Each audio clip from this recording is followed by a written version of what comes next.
আজ আমি বানাচ্ছি মাছের ডিমের চাটনি। অনেকে মাছের ডিম আঁশাটি গন্ধ করে বলে খায় না, তাই আঁশাটি গন্ধ দূর করতে আমি আজ কী ব্যবহার করব তোমাদের বলে দেব। চাটনির জন্য প্রথমে মাছের ডিমটাকে ভালো করে ধুয়ে লবণ মাখিয়ে নিয়ে নিয়েছি। আমি 50 গ্রাম মাছের ডিম নিয়েছি। তারপর একটু হলুদ দিয়ে দেবো, একটু কাঁচা সর্ষের তেল দিয়ে ভালো করে ডিমটাকে মেখে নেব। ডিমটা মাখা হয়ে গেলে কড়াইয়ের মধ্যে একটু সর্ষের তেল দিয়ে তার মধ্যে ফোড়নে শুকনো লঙ্কা ও সর্ষে দিয়ে দেবো।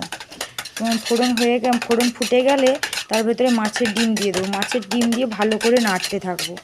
ভালো করে নাড়তে নাড়তে যখন মাছের ডিম ভাজা হয়ে আসবে, ভাজা হয়ে গেলে ওর ভেতরে দিয়ে দেবো আগে থেকে ভিজিয়ে রাখা আমচুর ও একটু জল দিয়ে ভালো করে মাছের ডিমটাকে ফুটতে দেবো, যাতে মাছের ডিমটা ভালো করে সেদ্ধ হয়ে যায়।